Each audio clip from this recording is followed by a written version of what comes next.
Évangile selon Luc, chapitre 18. Jésus leur adressa une parabole, pour montrer qu'il faut toujours prier et ne point se relâcher. Il dit, il y avait dans une ville un juge qui ne craignait point Dieu, et qui n'avait d'égard pour personne. Il y avait aussi dans cette ville une veuve qui venait lui dire, « Fais-moi justice de ma partie adverse. » Pendant longtemps il refusa, mais ensuite il dit en lui-même, « Quoique je ne craigne point Dieu, et que je n'ai point d'égard pour personne, néanmoins parce que cette veuve m'importune, je lui ferai justice, afin qu'elle ne vienne pas sans cesse me rompre la tête. » Le Seigneur ajouta, « Entendez ce que je dis le juge inique. Et Dieu ne fera-t-il pas justice à ses élus, qui crient à lui jour et nuit, et tardera-t-il à leur égard?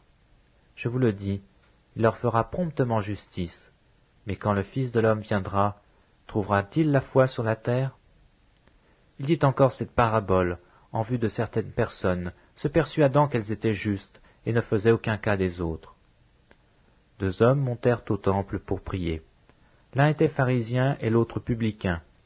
Le pharisien, debout, priait ainsi en lui-même. « Ô Dieu, je te rends grâce de que je ne suis pas comme le reste des hommes, qui sont ravisseurs, injustes, adultères ou même comme ce publicain. Je jeûne 2 fois la semaine, je donne la dîme de tous mes revenus. » Le publicain, se tenant à distance, n'osait même pas lever les yeux au ciel, mais il se frappait la poitrine en disant, « Ô Dieu, sois apaisé envers moi qui suis un pécheur. » Je vous le dis, celui-ci descendit dans sa maison justifié plutôt que l'autre. Car quiconque s'élève sera abaissé, et celui qui s'abaisse sera élevé. On lui amena aussi des petits-enfants, afin qu'il les touchât. Mais les disciples, voyant cela, reprenaient ceux qui les amenaient. Et Jésus les appela et dit, « Laissez venir à moi les petits-enfants, et ne les empêchez pas, car le royaume de Dieu est pour ceux qui leur ressemblent. Je vous le dis en vérité, quiconque ne recevra pas le royaume de Dieu comme un petit enfant n'y entrera point. » Un chef interrogea Jésus et dit, « Bon maître, que dois-je faire pour hériter la vie éternelle ?» Jésus lui répondit, « Pourquoi m'appelles-tu le bon? Il n'y a de bon que Dieu seul. Tu connais les commandements, tu ne commettras point d'adultère, tu ne tueras point, tu ne déroberas point, tu ne diras point de faux témoignages, honore ton père et ta mère. J'ai, dit-il, observé toutes ces choses dès ma jeunesse. » Jésus, ayant entendu cela, lui dit, « Il te manque encore une chose. Vends tout ce que tu as, distribue-le aux pauvres, et tu auras un trésor dans les cieux. Puis viens et suis-moi. » Lorsqu'il entendit ces paroles, il devint tout triste, car il était très riche. Jésus, voyant qu'il était devenu tout triste, dit, qu'il est difficile à ceux qui ont des richesses d'entrer dans le royaume de Dieu. Car il est plus facile à un chameau de passer par le trou d'une aiguille qu'à un riche d'entrer dans le royaume de Dieu. Ceux qui l'écoutaient dirent, « Et qui peut être sauvé ?» Jésus répondit, « Ce qui est impossible aux hommes est possible à Dieu. » Pierre dit alors, « Voici, nous avons tout quitté, et nous t'avons suivi. » Et Jésus leur dit, « Je vous le dis en vérité, il n'est personne qui ayant quitté à cause du royaume de Dieu sa maison ou sa femme, ou ses frères ou ses parents ou ses enfants, ne reçoive beaucoup plus dans ce siècle-ci et dans le siècle à venir la vie éternelle. » Jésus prit les 12 auprès de lui et leur dit, « Voici, nous montons à Jérusalem, et tout ce qui a été écrit par les prophètes au sujet du Fils de l'homme s'accomplira. Car il sera livré aux païens, on se moquera de lui, on l'outragera, on crachera sur lui. Et après l'avoir battu de verge, on le fera mourir, et le 3e jour il ressuscitera. » Mais ils ne comprirent rien à cela. C'était pour eux un langage caché, des paroles dont ils ne saisissaient pas le sens. Comme Jésus approchait de Jéricho, un aveugle était assis au bord du chemin, et mendiait. Entendant la foule passer, il demanda ce que c'était. On lui dit, « C'est Jésus de Nazareth qui passe. » Et il cria, « Jésus, fils de David, aie pitié de moi. » Ceux qui marchaient devant le reprenaient pour leur faire taire, mais il criait beaucoup plus fort, « Fils de David, aie pitié de moi. » Jésus, s'étant arrêté, ordonna qu'on le lui amenât. Et quand il se fut approché, il lui demanda, « Que veux-tu que je te fasse ?»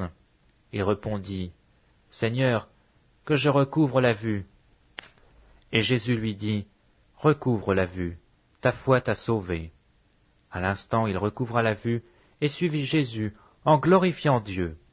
Tout le peuple, voyant cela, loua Dieu.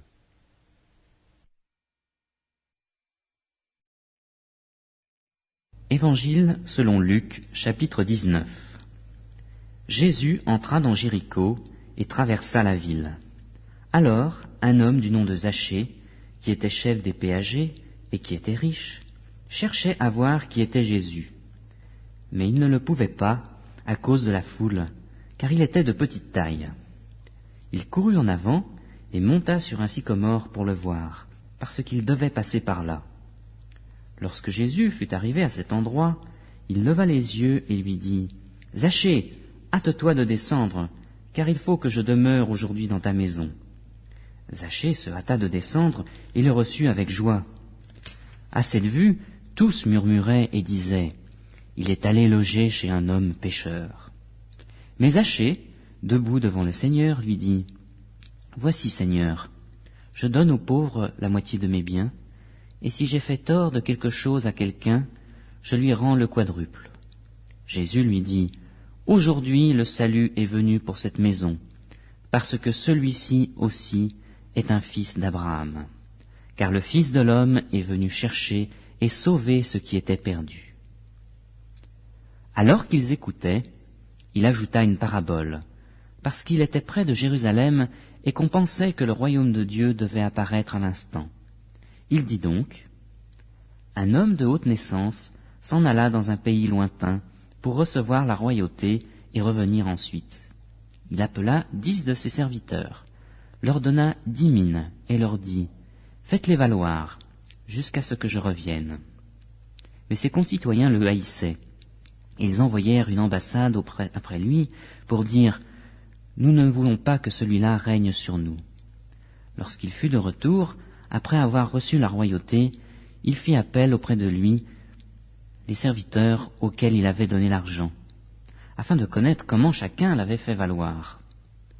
Le premier vint et dit, « Seigneur, ta mine a rapporté 10 mines. » Il lui dit, « C'est bien, bon serviteur, parce que tu as été fidèle en peu de choses, reçois le gouvernement de 10 villes. » Le second vint et dit, « Seigneur, ta mine a produit 5 mines. » Il lui dit, « Toi aussi, sois établi sur 5 villes. » Un autre vint et dit, « Seigneur, voici ta mine que j'ai gardée dans un linge, car j'avais peur de toi, parce que tu es un homme sévère. Tu prends ce que tu n'as pas déposé, et tu moissonnes ce que tu n'as pas semé. » Il lui dit, « Je te jugerai sur tes paroles, mauvais serviteur. Tu savais que je suis un homme sévère, que je prends ce que je n'ai pas déposé, et moissonne ce que je n'ai pas semé. Pourquoi donc n'as-tu pas placé mon argent dans une banque? Et à mon retour, je l'aurais retiré avec un intérêt. » Puis il dit à ceux qui étaient là, « Ôtez-lui la mine, et donnez-la à celui qui a les 10 mines. » Ils lui dirent, « Mais Seigneur, il a 10 mines. » Je vous le dis, on donnera à celui qui a, mais à celui qui n'a pas, on ôtera même ce qu'il a. Au reste, amenez ici mes ennemis qui n'ont pas voulu que je règne sur eux, et égorgez-les en ma présence. » Après avoir ainsi parlé, Jésus prit les devants et monta vers Jérusalem. Lorsqu'il approcha de Bethphagée et de Béthanie, vers le mont appelé mont des Oliviers, Jésus envoya 2 de ses disciples en disant, « Allez au village qui est en face.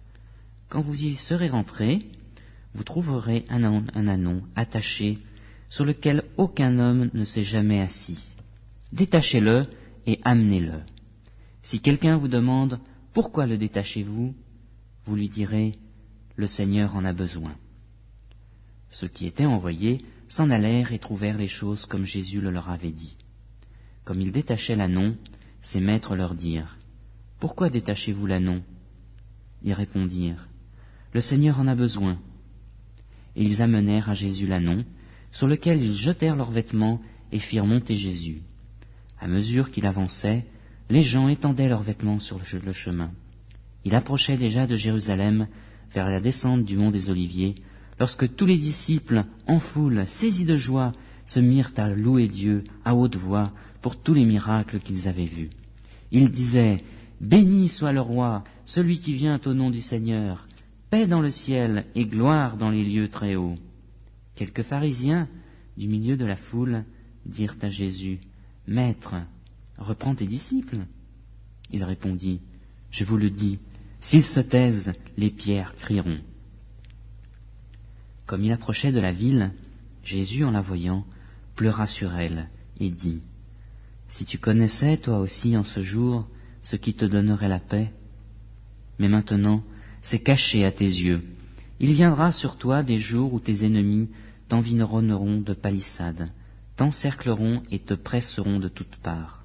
Ils t'écraseront, toi et tes enfants au milieu de toi, et ne laisseront pas en toi pierre sur pierre, parce que tu n'as pas connu le temps où tu as été visité. » Il entra dans le temple et se mit à chasser les marchands, en leur disant « Il est écrit, ma maison sera une maison de prière, mais vous, vous en avez fait une caverne de voleurs. » Il enseignait tous les jours dans le temple. Et les principaux sacrificateurs, les scribes et les chefs du peuple cherchaient à le faire périr. Mais ils ne savaient pas comment faire, car tout le peuple était suspendu à ses lèvres.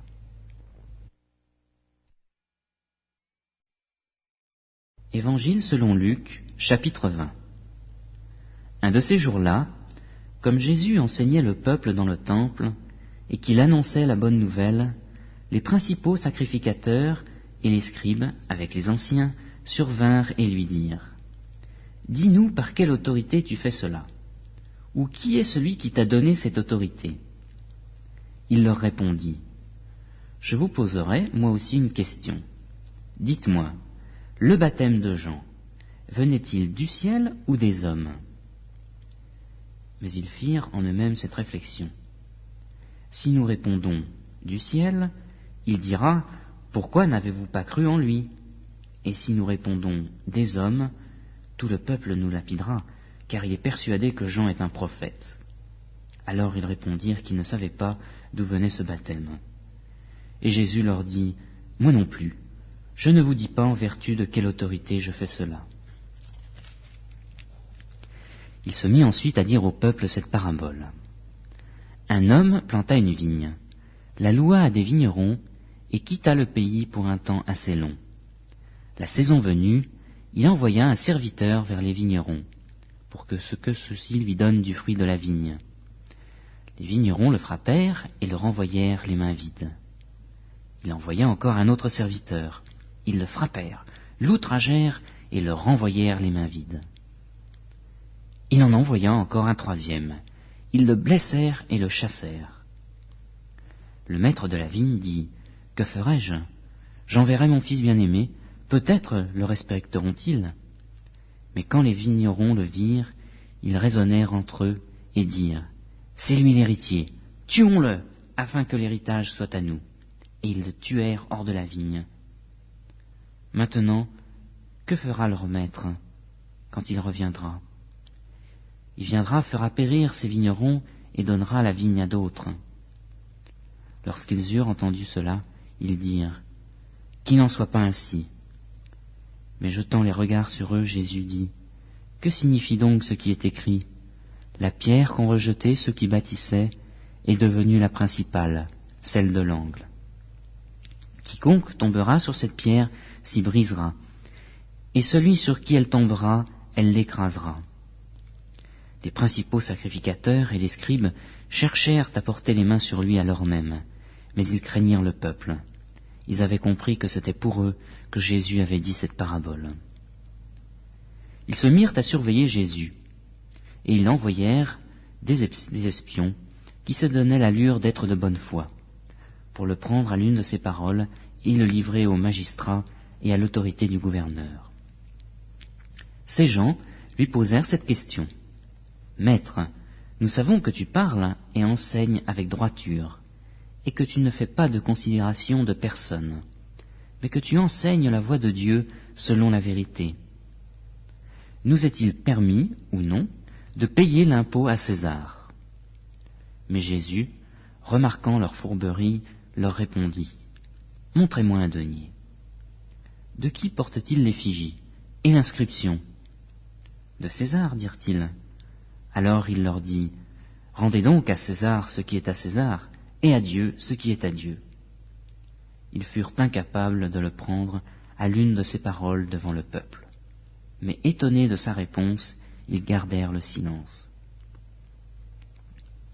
Quelques-uns des Sadducéens, qui soutiennent qu'il n'y a pas de résurrection, s'approchèrent et lui posèrent cette question.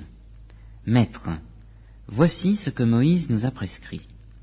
Si le frère de quelqu'un meurt et qu'il ait une femme et pas d'enfant, son frère épousera la femme et suscitera une descendance à son frère.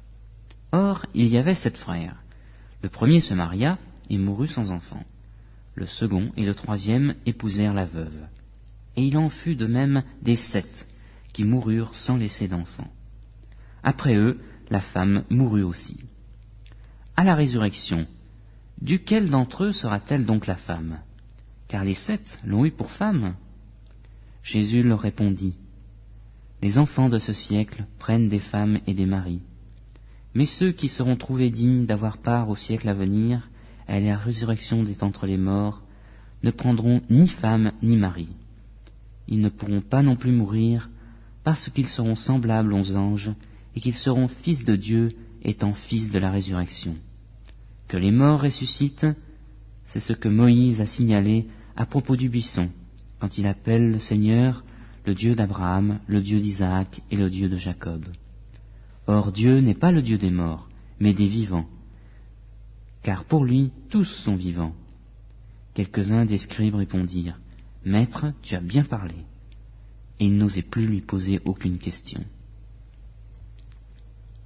Jésus leur dit, « Comment peut-on dire que le Christ est le fils de David ?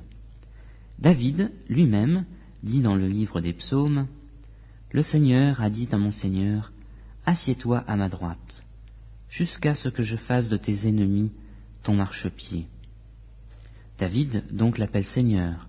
Comment est-il son fils ? Tandis que tout le peuple l'écoutait, il dit à ses disciples, « Gardez-vous des scribes. Ils désirent se promener en robe longue. Ils aiment les salutations sur les places publiques, les premiers sièges dans les synagogues et les premières places dans les repas. Ils dévorent les maisons des veuves et ils font pour l'apparence de longues prières. Ils subiront une condamnation particulièrement sévère. »